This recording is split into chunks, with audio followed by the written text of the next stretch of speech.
Donc le week-end s'inscrit sur le thème de la foi, entre autres. De la foi, vous n'êtes pas sans savoir que le pape Benoît XVI a ouvert une année de la foi en octobre dernier.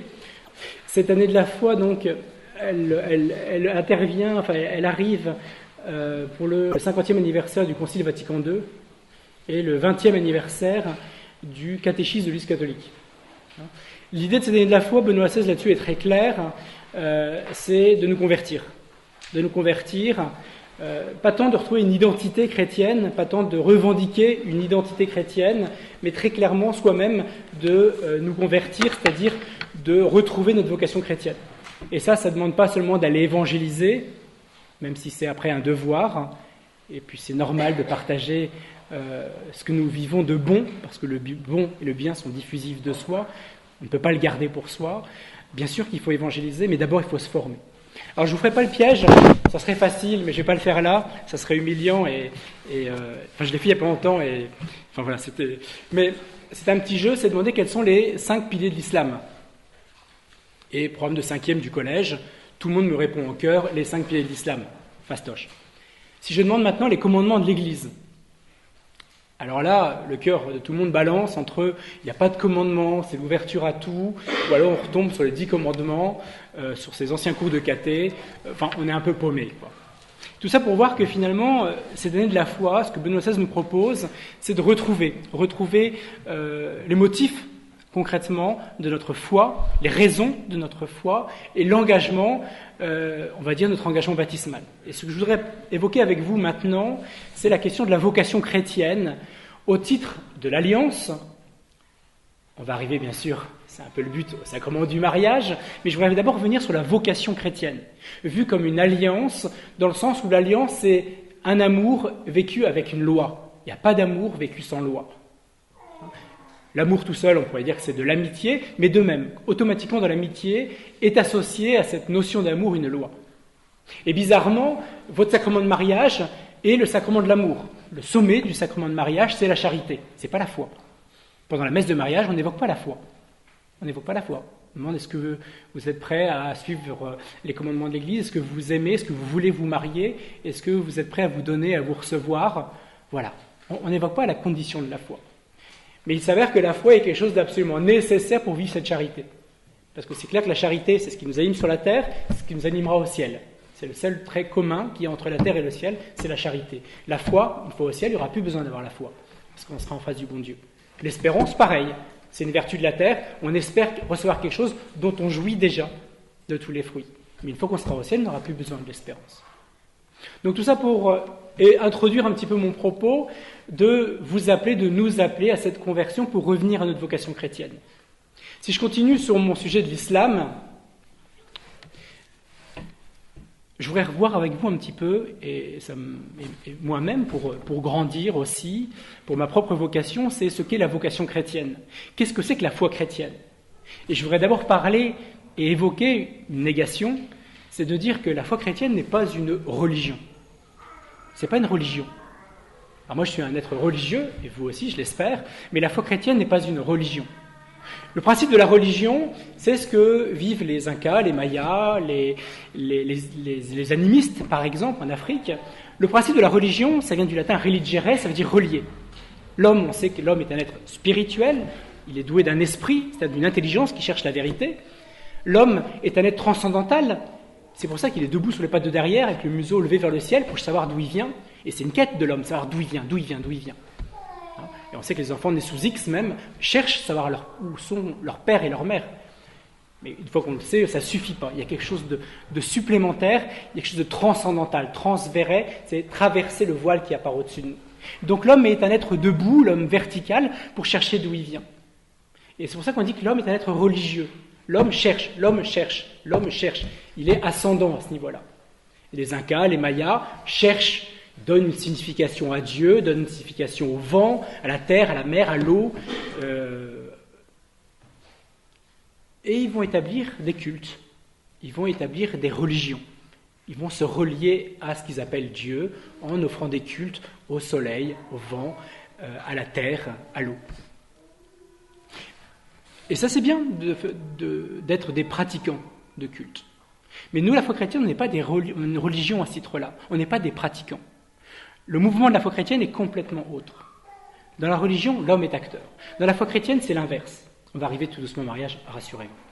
La foi chrétienne, c'est l'inverse. C'est Dieu qui cherche l'homme. C'est Dieu qui descend. Dans le principe de la religion, c'est l'homme qui cherche, l'homme qui monte, l'homme qui donne des noms à Dieu. Dans la foi chrétienne, c'est différent. Ce n'est pas une religion, c'est une révélation. Révélation, ça veut dire que Dieu se révèle. C'est Dieu qui se penche sur l'homme, Dieu qui se penche, Dieu qui descend, comme, je vais dire une maman, mais aussi un papa, qui se penche sur son enfant pour voir comment il va. Et on entend toutes ces phrases, j'ai vu mon peuple, je me suis penché, j'ai vu mon peuple, j'ai vu comme il souffrait, comme il était esclave, et là je l'ai voulu libérer. Et ce Dieu qui se penche, c'est la caractéristique de notre Dieu qui vient se révéler. Révéler, ça veut dire qu'il vient montrer son visage. Dieu veut faire alliance avec nous pour faire un visage à visage, pour être un face à face. Oui, Dieu est inconnu. Oui, Dieu, il est insensible. Il ne répond pas à mes sens. Et j'ai bien souvent l'impression que je ne sens rien. Et c'est normal parce que c'est Dieu. On verra qu'il nous met une sorte de voile entre nous et lui, comme par respect, pour nous laisser cheminer. Donc tout ça pour dire finalement que dans la religion, l'homme est acteur. Dans la foi chrétienne, dans notre vocation chrétienne, c'est Dieu qui est acteur. C'est Dieu qui est acteur parce que Dieu descend, Dieu s'abaisse. Et cela dès la création, dès la Genèse. C'est Dieu qui a façonné toute la création, tous ces jours de la création que vous connaissez certainement par cœur.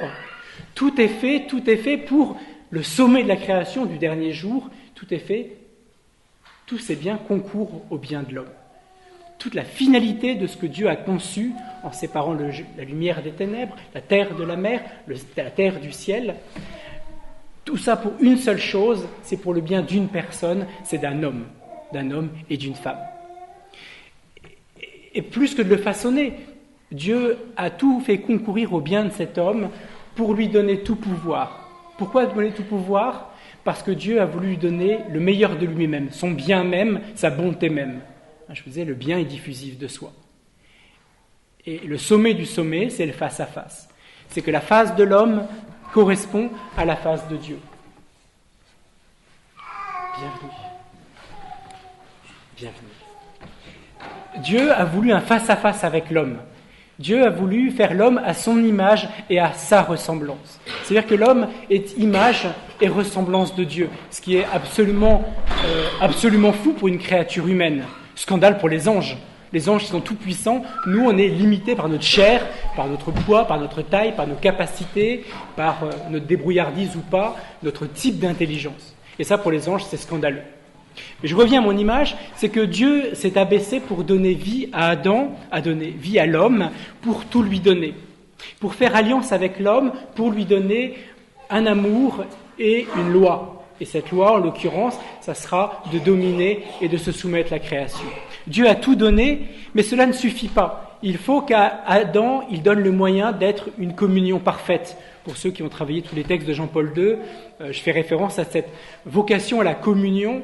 On ne va pas trop s'étendre parce que sinon je n'aurais pas fini pour la messe. Mais comme Dieu est un être de communion entre les trois personnes divines, Père, Fils et Saint-Esprit, cette même personne divine, cette même Trinité qui a façonné l'homme, faisons l'homme à notre image comme à notre ressemblance. Ce n'est pas que Dieu créateur, Dieu barbu sur ces petits nuages qui a façonné l'homme. Non, c'est la Trinité même qui se met en face à face avec sa créature. C'est la Trinité même qui dit « faisons l'homme » au pluriel comme à notre image, à notre ressemblance. C'est-à-dire que l'homme est appelé au même type de relation, c'est-à-dire à la même vocation, à la communion. Et ce face-à-face avec Dieu ne suffit pas à Adam. Il lui faut un autre face-à-face, un autre visage à visage, un autre type d'alliance. Et ça, Dieu le dit, il n'est pas bon que l'homme soit seul, parce que pour être en face-à-face, il faut être deux. On ne peut pas vivre l'altérité tout seul.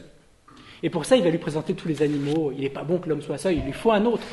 Et je vais lui faire du coup une aide qui lui soit semblable. Ce n'est pas un chimpanzé, une girafe, un lapin, aussi gentil soit-il, tous ces petits animaux. Non, il lui faut Ève. Il lui faut Ève, il lui faut le féminin, il lui faut l'autre. Et c'est là où le genre humain va être comme séparé en masculin et en féminin, pour faire un vis-à-vis, un face-à-face. Et en effet, quand Adam, masculin maintenant, sera en face de son Ève, son féminin, son altérité, là, ça sera un cri de jubilation. Parce que là, il y a possibilité d'alliance, il y a possibilité d'un visage à visage, il y a possibilité d'un face-à-face. Il y a ce face-à-face avec le Seigneur, mais pour achever sa création, Dieu aura besoin d'un face-à-face d'homme à homme, avec un grand H, d'homme à femme, pour être bien clair par rapport au thème qui nous occupe tous, certainement, par rapport au mariage pour tous. Mais on ne va pas s'étendre là-dessus, parce que ce n'est pas du tout mon sujet. Donc ça veut dire que Dieu veut nous donner son bien dans ce face-à-face qu'il veut faire avec nous, et dans ce face-à-face qu'il veut faire avec la femme. Il y a comme une obligation pour Adam, pour devenir vraiment image et ressemblance de Dieu, de trouver la femme. Et Dieu nécessite, je ne sais pas si ça se dit en français, se donne l'obligation de laisser l'homme trouver une femme pour achever sa création. Dieu ne se donne pas la possibilité d'achever sa création tout seul. Il faut que l'homme trouve une femme et que la femme trouve un homme. Et ça veut dire qu'il faut ce face-à-face, il faut ce visage à visage pour répondre à cette vocation. Ça veut dire qu'il y a une saine attirance. Il y a une vraie communion dans le visage, dans la lumière, dans la nudité, parce que c'est comme ça qu'ils se sont reconnus. Il y a une vraie révélation qui sera plus horizontale, mais qui est aussi verticale. Parce qu'en se donnant à son mari, en communiant avec Adam, Ève va faire de son homme un être transcendantal qui sera enfin capable de jouir du face-à-face vertical. Et vis-à-vis, et la même vice-versa, pour la vocation d'Ève, qui aura besoin de ce face-à-face avec son époux pour achever sa création, pour enfin correspondre à cette vocation de face-à-face avec le bon Dieu.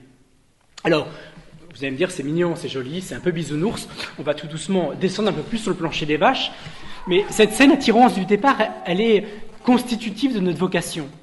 Mais le problème, on le sait, il y a eu le péché originel, cette sainte attirance s'est transformée en convoitise, cette nudité est devenue comme un obstacle, comme un trop grand face-à-face, et il a fallu que cette nudité soit cachée.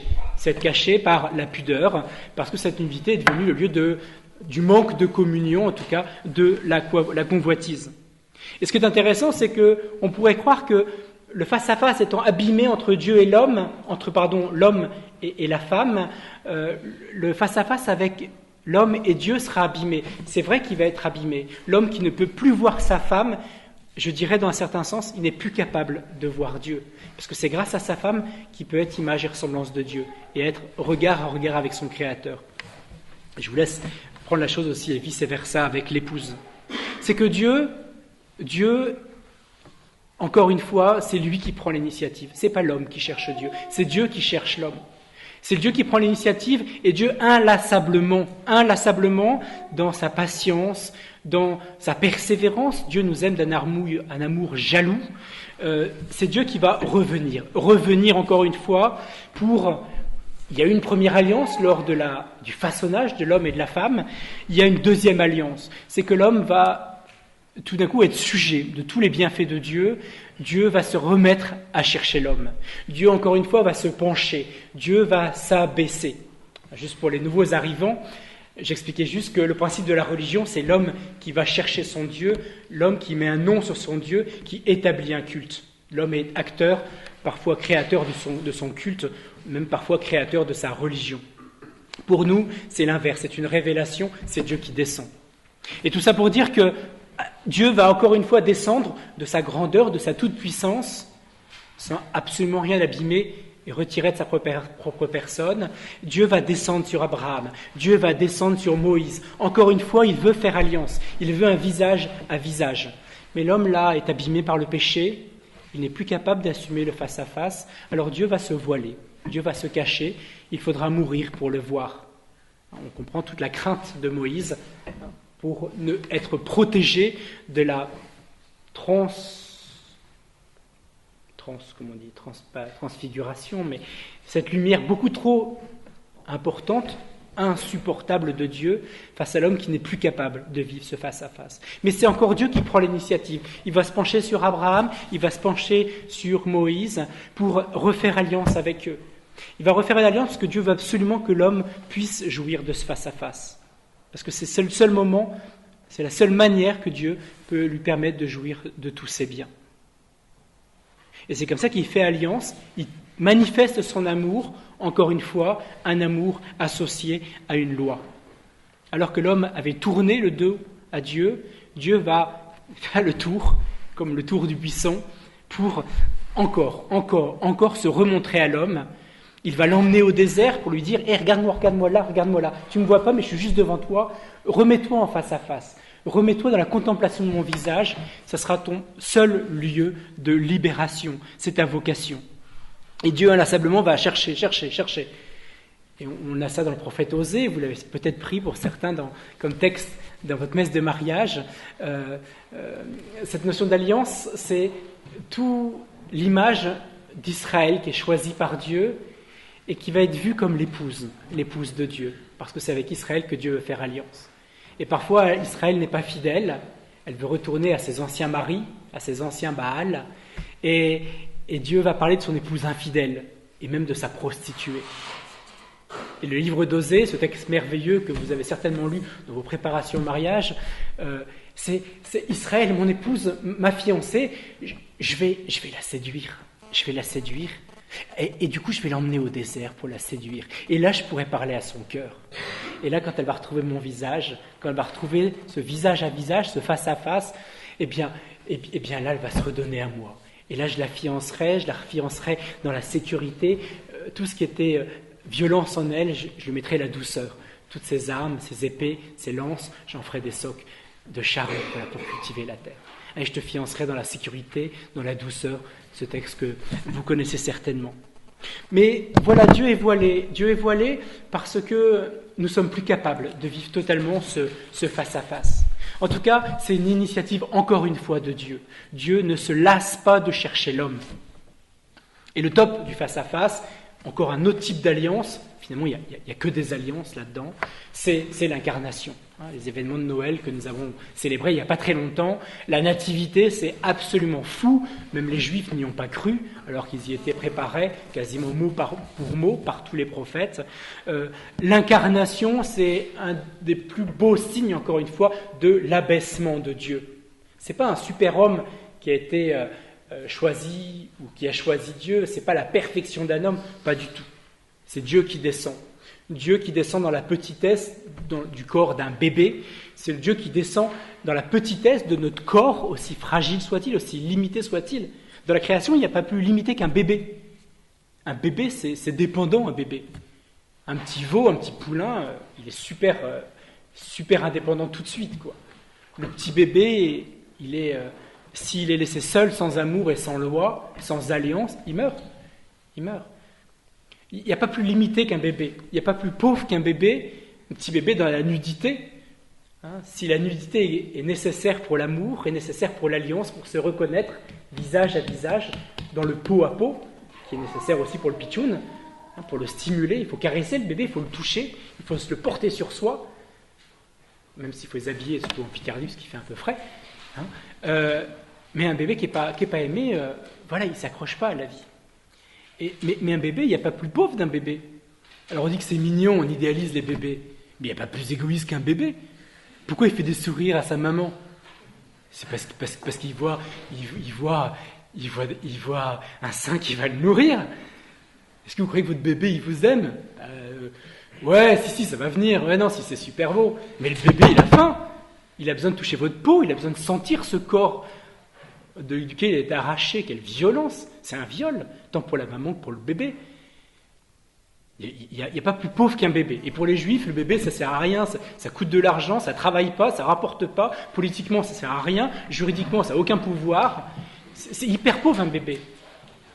Mais c'est un homme. Mais c'est un homme de la race des hommes.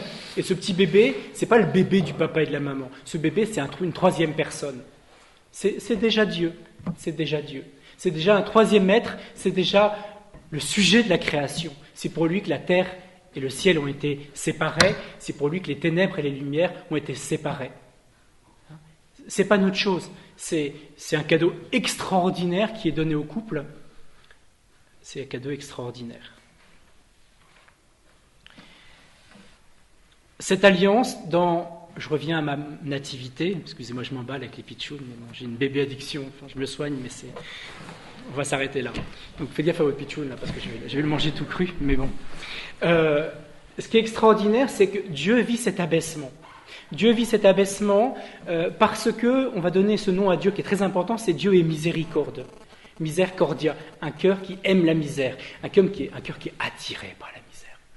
Un cœur qui aime, et en hébreu le mot est encore plus fort, c'est les entrailles d'une mère qui tressaille devant la souffrance de son enfant.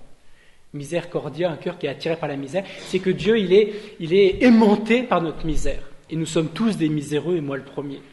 On est tous des miséreux parce qu'on a un potentiel divin extraordinaire, mais j'arrive pas toujours à faire le bien que je voudrais faire et je fais parfois le mal que je voudrais pas faire, et c'est ma plus grande souffrance. Je me suis engagé à t'aimer, je veux t'aimer, je l'ai dit devant le curé.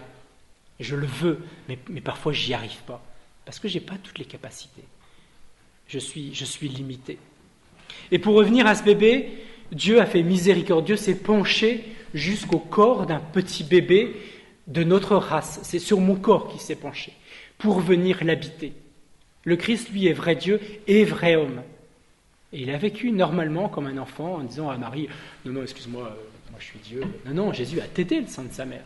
Certainement qu'il a pleuré pendant la nuit, peut-être qu'il s'est chopé une bronchiolite en venant en Picardie, enfin je sais pas, je sais pas trop, ils ont bougé, il paraît, ils sont en Égypte, donc je sais pas par où ils sont passés maintenant avec les holocaustes, on sait pas.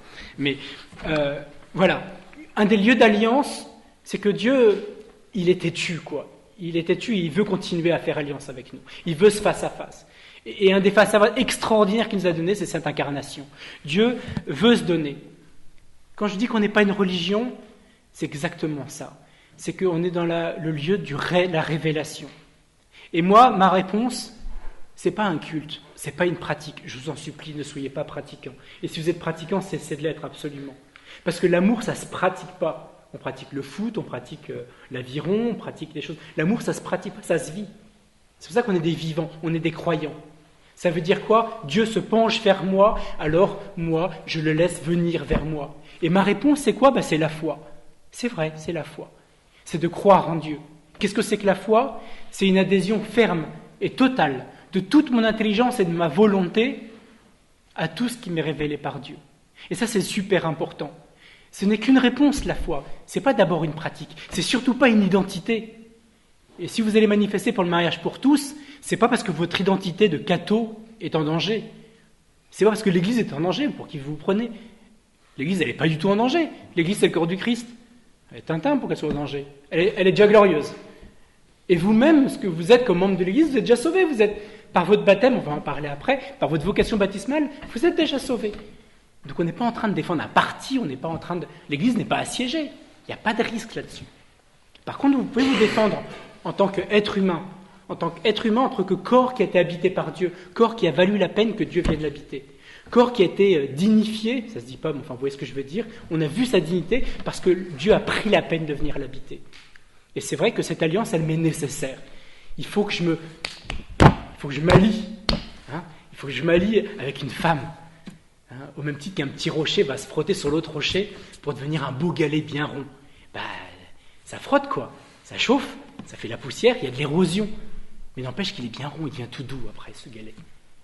Donc, ma vocation chrétienne, c'est de croire en Dieu. C'est pas de la pratique.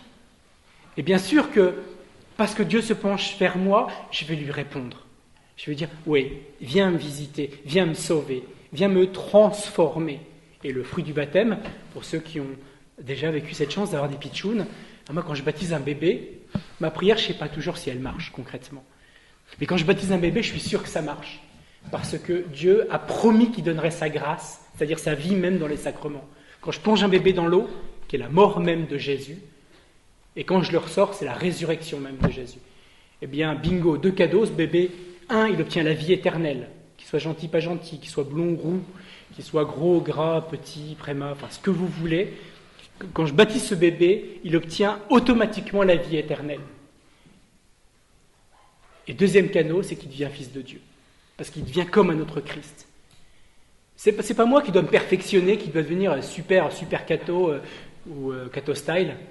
Pour ceux qui ont vu la vidéo sur YouTube, vous pouvez toujours aller faire un tour sur ma page Facebook pour la retrouver, qui est assez rigolote.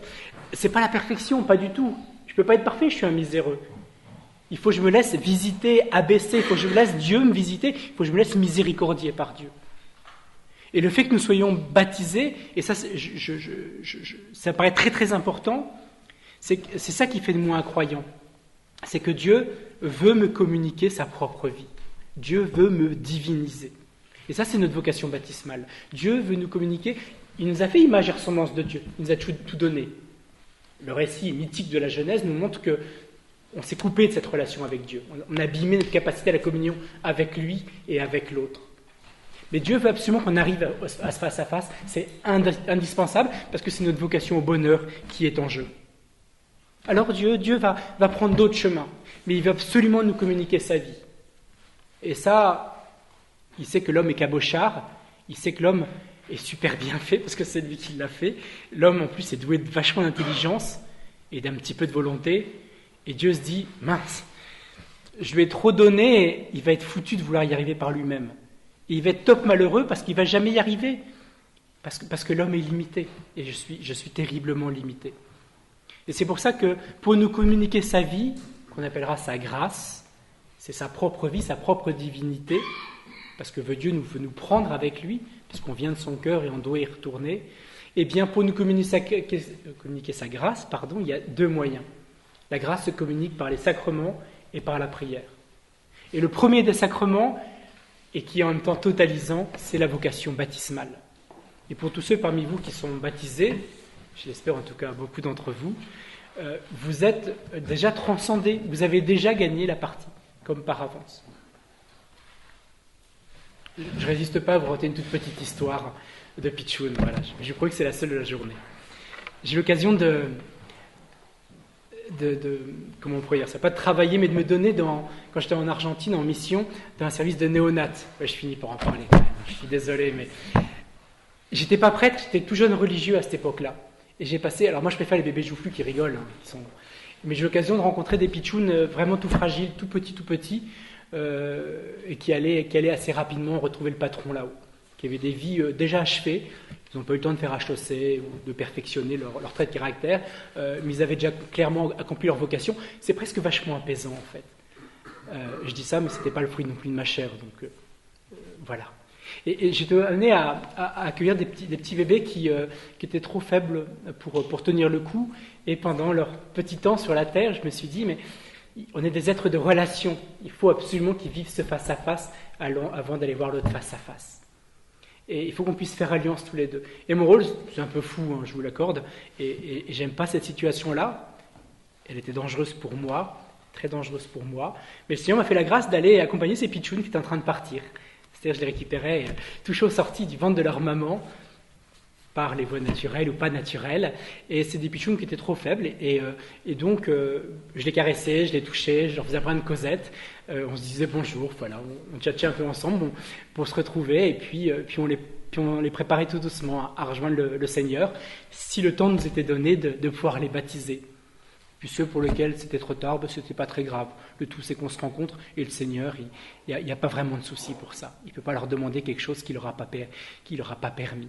Et notamment un jour, un bébé un petit peu plus costaud, qui était plus fragile, qui était en train de partir, c'était assez imminent. Et moi, j'étais jeune religieux, je n'étais pas prêtre.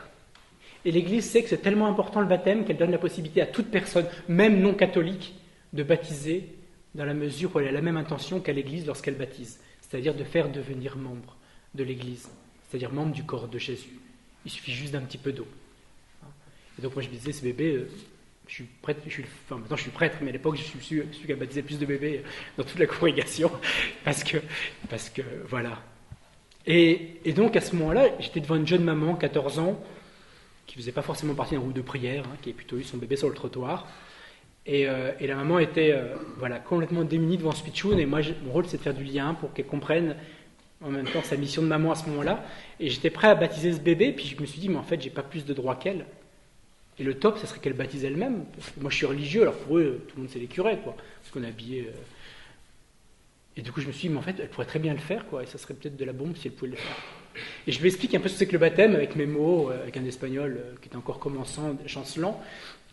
Et je lui dis, est-ce que tu as bien compris ce que je te propose, est-ce que tu es prête? Et elle me dit, si j'ai bien compris, j'ai accouché une première fois, c'était top douloureux, mais j'ai donné la vie à un bébé mortel. Et c'était pas des mots.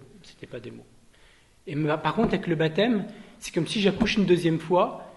Là, ça fait pas mal, mais par contre, tu donnes la vie pour toujours. En gros, je fais mon job de maman. Moi, je dis, mince, en fait, ouais, c'est un peu ça, quoi. Ce bébé, il a déjà gagné la partie. Sa vocation sur la terre est suffisante, elle est achevée, sa vocation baptismale. Tout ça pour dire finalement que il m'est donné par le baptême de profiter totalement de la vie de Dieu. Dieu me fait entrer. Alors, le terme entrer dans l'Église, alors attention, ce n'est pas cette institution dont je parle. C'est l'Église avec un grand E qui est le corps même de Jésus. C'est que par le baptême, je ne suis pas désapproprié de mon corps, bien au contraire.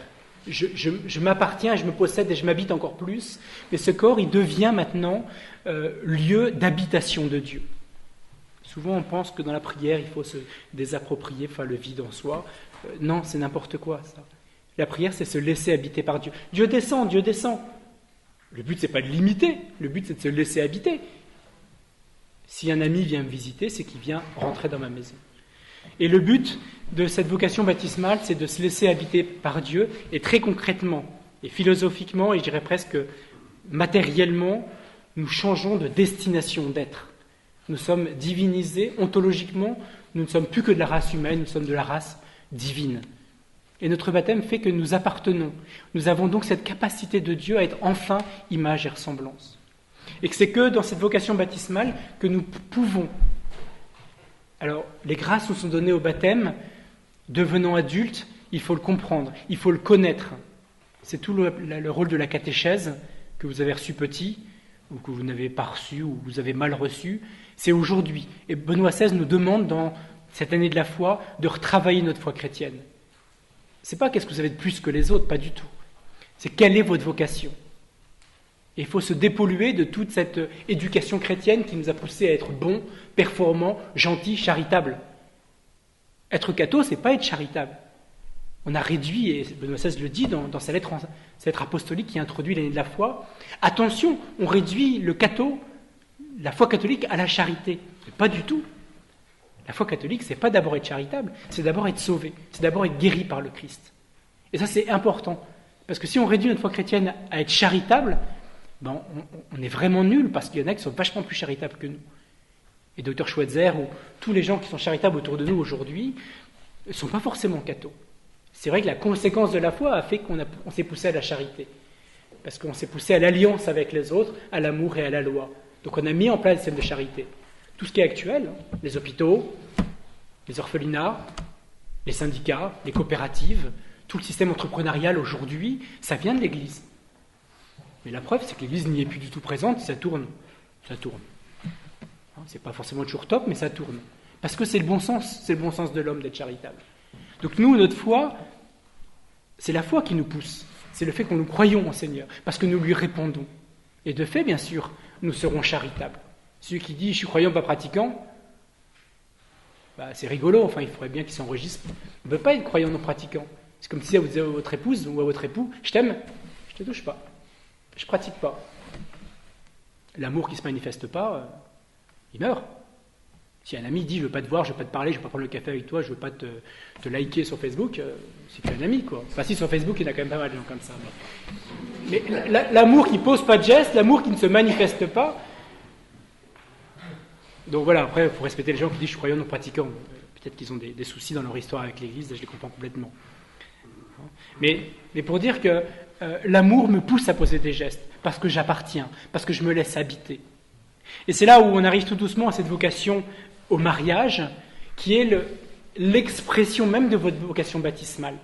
Entre guillemets, et ça, on ne peut pas trop le dire aux célibataires, mais parfois on le sent très clairement, c'est que chacun d'entre vous, messieurs, vous avez besoin de votre femme pour achever votre création.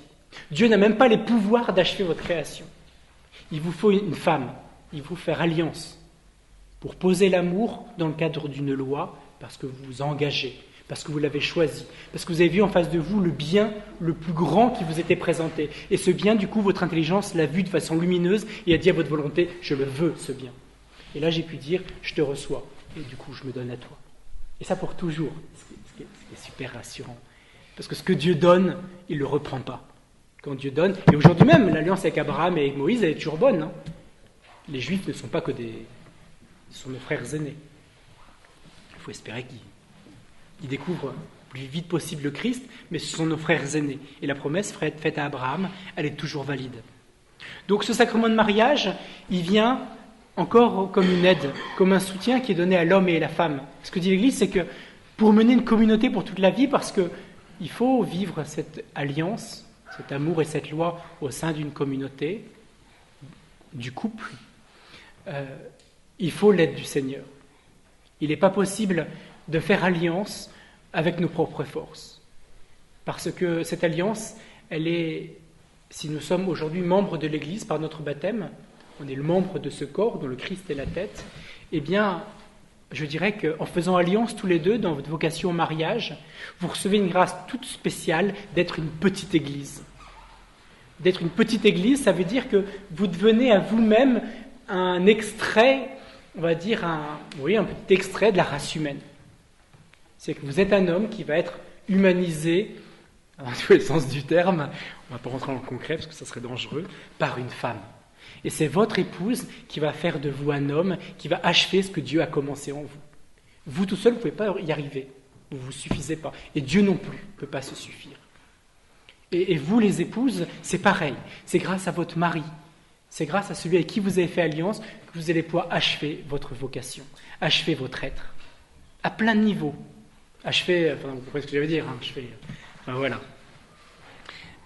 Terminer, accomplir, et du coup, toucher à cette vocation au bonheur. Pas forcément une vocation à la vie plaisante et à la vie facile. Le mariage est très loin de là. Mais le fondement du mariage et le fruit sera vraiment la paix et la joie. Ça veut dire que, comme homme, je deviens responsable en faisant alliance et en rentrant dans ce face-à-face avec l'autre. Je rentre dans une responsabilité qui est la même qu'à la Genèse. Dominez la création et soumettez-la. Je rentre dans la responsabilité de terminer l'autre. Ça veut dire de sanctifier l'autre. Mon seul but, comme je crois en Dieu, parce que je me suis laissé miséricordier par Dieu, j'ai accueilli Dieu qui s'abaissait sur moi, c'est faire la même chose avec l'autre. C'est m'abaisser sur la misère de l'autre. C'est être patient sur la misère de l'autre. Donner du temps pour que l'autre puisse changer. Et en n'ayant qu'un seul et unique but, c'est le bien de l'autre, pas mon propre bien. Si vous faites des efforts pour changer l'autre, pour faciliter votre propre vie, vous êtes mal barré, puis en plus vous êtes un peu manipulateur, et c'est pas de l'amour, ça s'appelle de l'arrangement.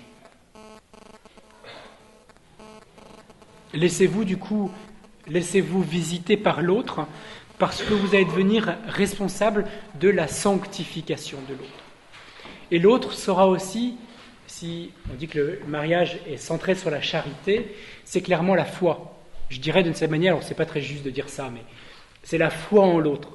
C'est de croire fermement, avec une ferme conviction, que l'autre est le bien le plus grand. Que les yeux de l'autre, le visage de l'autre me sont nécessaires. Et que si je ne peux plus supporter ce visage, je ne peux pas non plus supporter le visage de Dieu. Mon alliance avec l'autre m'oblige au face-à-face. Chose qui est hyper dure. Ce face-à-face, il s'est vécu avec Adam et Ève dans la nudité. Il fallait qu'ils soient nus, sans habits. Il fallait qu'ils soient nus dans la lumière pour se reconnaître, nus jusqu'au toucher. Je repense à mes prémas, le toucher, il leur fait faire des bonds. Youhou! Un bébé qui est touché, qui est caressé, c'est beaucoup mieux qu'une sonde de gavage, comme si on engraissait des oies, quoi. Moi j'avais des pitchounes comme ça, j'ai pas. Enfin voilà, non, stop. Qu'est-ce qu'il faut que je dise encore? Donc voilà, cette vocation d'alliance me permet dans l'amour de vivre une loi. Parce que cette loi, c'est le choix que j'ai fait, c'est le discernement que j'ai opéré parce que je t'ai choisi. Je t'ai choisi comme bien le meilleur, je t'ai choisi comme la femme qui va me permettre d'atteindre ma vocation au bonheur. Je t'ai choisi comme l'homme qui va permettre d'atteindre ma vocation au bonheur. Alors voilà, c'est clair qu'au début du mariage, c'est joli. Et le curé qui vous a préparé vous a vendu du rêve.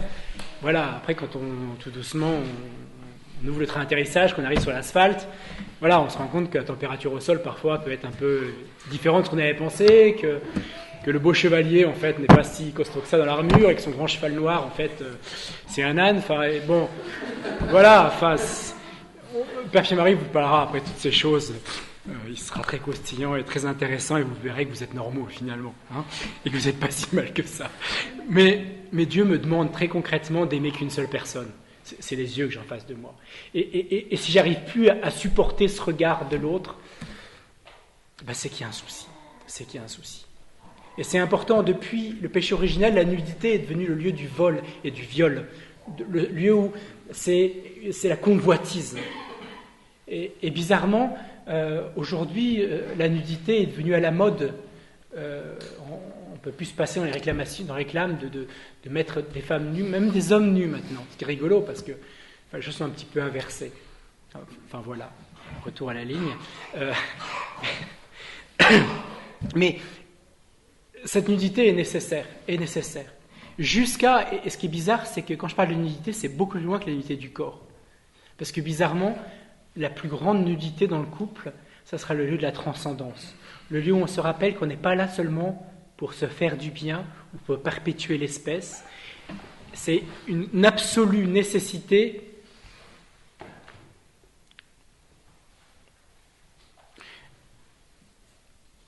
de supporter le face-à-face avec l'autre. Et la chose la plus étonnante, la plus comique, je dirais, c'est que le lieu le plus difficile du face-à-face dans la nudité, c'est pas l'acte conjugal. Enfin, je me permets de vous le dire à votre place, moi j'ai qu'une connaissance subjective de la chose. C'est qu'un des plus grands lieux de difficulté, alors peut-être que pas pour vous, mais de ce que j'entends pour beaucoup, c'est le lieu de la prière conjugale. C'est le lieu de la prière conjugale. C'est le lieu de la transcendance. C'est le lieu où je me rappelle que tes yeux, ton regard, ton visage, il est fait pour un grand bien pour moi. Pas pour ce qui est plaisant pour moi. Mais tu es la femme qui va faire devenir de moi, qui va me faire devenir un homme. Tu es la femme qui doit m'envoyer au ciel, dans tous les sens du terme. Tu es celui aussi qui doit me faire monter au ciel. Tu dois me sanctifier. Ça veut dire que tu dois me dire ce je t'aime, tu dois me dire l'amour. Mais l'amour aussi m'impose la loi et doit me dire aussi, là j'arrive pas à t'aimer sur ce point-là. Parce que je te trouve laid, je te trouve pas beau sur ce point-là. Et j'aimerais tellement que tu grandisses sur ce point-là. Ou que tu m'expliques en tout cas pour que j'arrive à mieux t'aimer. Ce regard à regard m'est nécessaire parce qu'il me permet de me corriger dans la délicatesse. Très rapidement, pour finir, le mariage comporte des effets très concrets en nous. Je vais raccourcir un peu les choses. Le mariage, la grâce du sacrement de mariage a pour un effet, qui permettra de synthétiser un petit peu l'ensemble, c'est le lien matrimonial. Le lien matrimonial,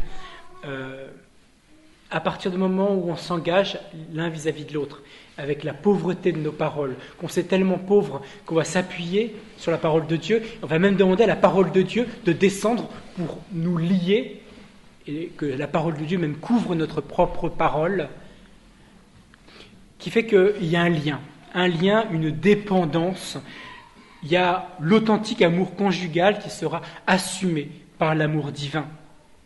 Et cette institution qui va naître ne dépendra même plus de vous, ne dépendra même plus de l'Église. Il appartient ni à votre pouvoir, ni au pouvoir d'aucune institution humaine ni spirituelle. Il n'appartient même pas à l'Église de vous délier, ce qui est absolument fou. La seule chose qui pourra vous délier, c'est la mort, tant qu'elle n'est pas voulue par l'un des deux. Ce lien matrimonial, c'est l'assurance. C'est l'assurance que vous allez vivre cette alliance jusqu'au bout. Pas parce que l'Église est méchante et qu'elle vous a bloqué. En Argentine, on disait, pour les prisonniers qui avaient des menottes, parce que j'ai une autre mission en Argentine, de m'occuper de drogués. Donc c'est un autre genre, c'est pas vraiment le même genre de pitchoun, mais c'est le même problème du cœur humain. L'homme qui n'est pas aimé est violent et généralement meurt. On disait, on est comme esposas, c'est que tu as les épouses. Ça veut dire qu'en effet, c'est une assurance. Tu es l'homme qui va t'occuper de moi jusqu'à la fin de ma vie. Devant mes petits coups de calgon, mes petits coups de blues. Tu es la femme qui va t'occuper de moi jusqu'à la fin de ma vie. Devant mes petites faiblesses, voilà, je précise pas. Et ça, c'est presque rassurant. C'est qu'on fait alliance, on va vieillir ensemble. Et quand tu seras vieux, je te changerai tes couches. Je t'essuierai quand la bave coulera de ton menton. C'est tellement beau de voir ces vieux couples. Ah, c'est moins rigolo qu'au temps des fiançailles ou petite fleur bleue. Mais on a du temps pour s'habituer à ça. On a du temps pour s'habituer à ça. Donc, ce premier effet, c'est ce qu'on appelle l'indissolubilité. Vous l'avez déjà entendu plein de fois. Et je vous le dis, c'est une souffrance pour beaucoup, mais en même temps, c'est une assurance. Cette fameuse indissolubilité. Ça veut dire que vous êtes liés, vous devenez responsables l'un de l'autre pour toujours, parce que vous faites alliance.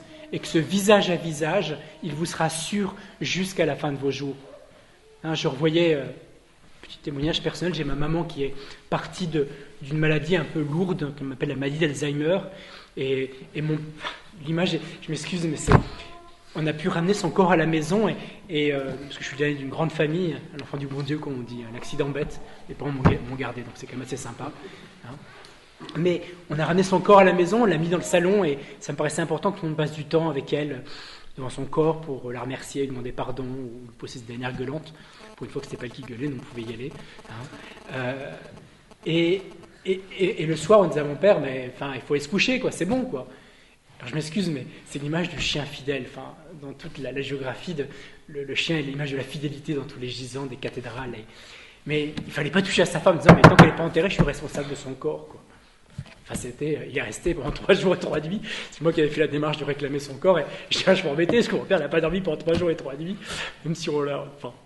Il est resté là fidèlement en disant, mais je suis responsable de ce corps, et tant qu'il n'est pas enterré, vous ne me direz pas ce que je dois faire avec, quoi. Et lui, qui est un homme plutôt doux, parfois faible, là, je l'ai trouvé, entre guillemets, assez féroce sur touchez pas au corps de ma femme, quoi. Donc, l'indissolubilité qui est finalement une beauté. C'est pas une loi de l'Église, c'est une loi de Dieu. Parce que cette alliance, elle est scellée. Elle est scellée parce que vous l'avez voulu, parce que vous l'avez voulu. Et on se marie pas sur un acte d'amour, on se marie sur un acte de l'intelligence. C'est parce que vous l'avez voulu. Revenez toujours à cet acte de l'intelligence. Qu'est-ce qu'on a voulu? Qu'est-ce qu'on a voulu? Première notion, c'est l'indissolubilité. Deuxième effet, c'est la fidélité. L'indissolubilité, j'ai envie de dire, vous n'y pouvez plus rien, vous êtes coincé. Et on vous a. La fidélité, c'est justement toute la manière active, inventive, attentionnée de tous les jours. La fidélité, c'est pas le fait de découcher, ça n'a rien à voir avec ça.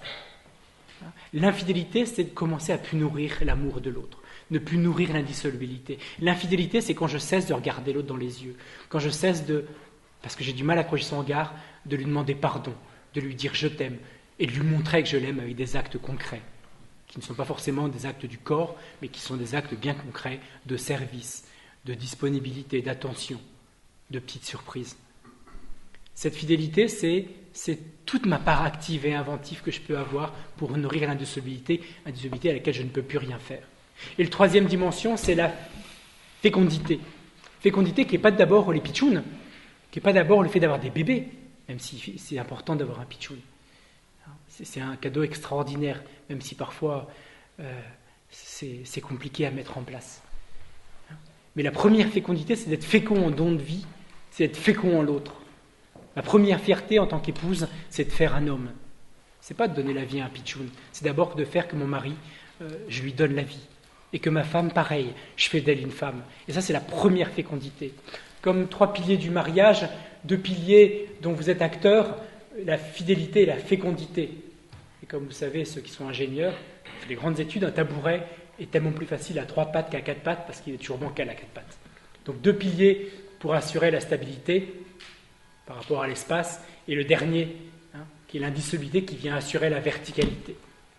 Et puis pour terminer, la grâce du sacrement de mariage, la grâce qui est accordée, c'est... Pardon. La grâce qui est accordée, je retrouve mon papier, je me dis ce que disent l'Église, pas juste de dire des bonnes paroles.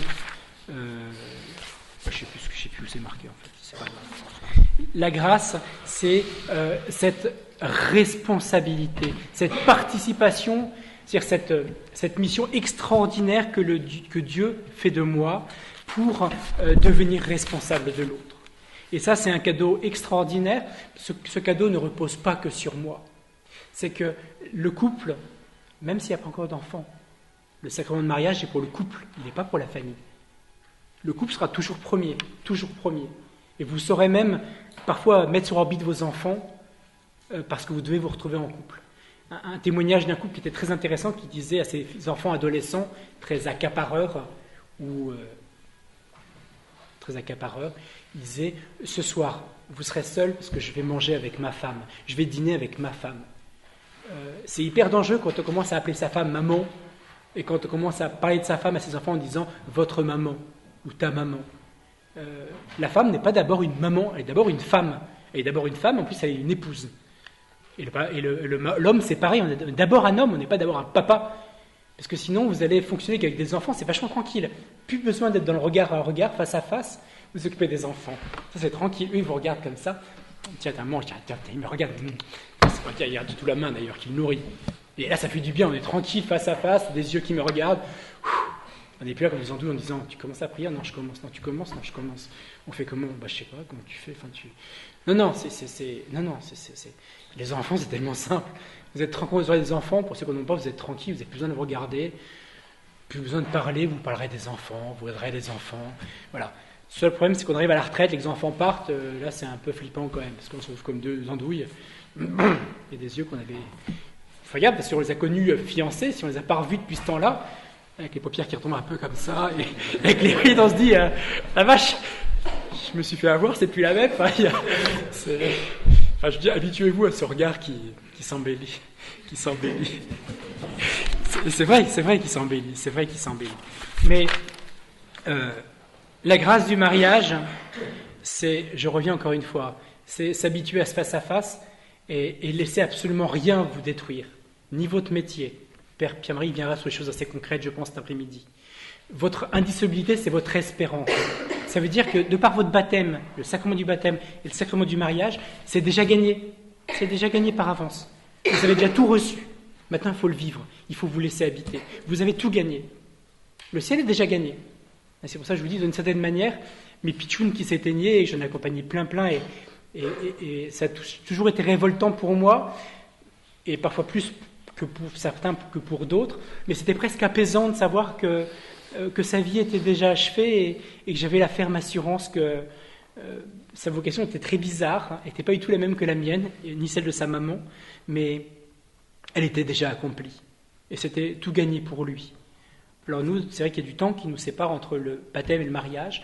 Le mariage est notre départ pour le ciel, mais c'est absolument nécessaire de cultiver, de perfectionner l'amour que l'on a l'un pour l'autre. Je vous en supplie, le but, la grâce du mariage, c'est ce que nous dit le catéchisme, c'est l'entraide mutuelle pour se sanctifier. L'un l'autre. Vous serez amenés aussi à sanctifier vos enfants, et puis votre prochain le plus proche, de proche en proche, votre paroisse, votre lieu de travail. Et votre prochain le plus proche, c'est d'abord vous-même, sous votre vocation de baptiser. Ce qui fait que je suis baptisé, c'est que je suis guéri et sauvé par le Christ. Mon prochain le plus proche, après, c'est mon épouse, qui elle aussi a été miséricordiée et guérie par le Seigneur. On est deux pauvres, en fait. On est deux pauvres à qui le Seigneur a daigné proposer le face-à-face. On est deux pauvres qui sont à peine capables de supporter le regard de l'autre et pour lequel il va falloir chaque jour revenir à ce regard. Et si on commence à baisser le regard, eh bien, demandons-nous pardon et repartons. Prenons les moyens de revenir, c'est pourquoi notre intelligence et notre volonté se sont engagées. Amen.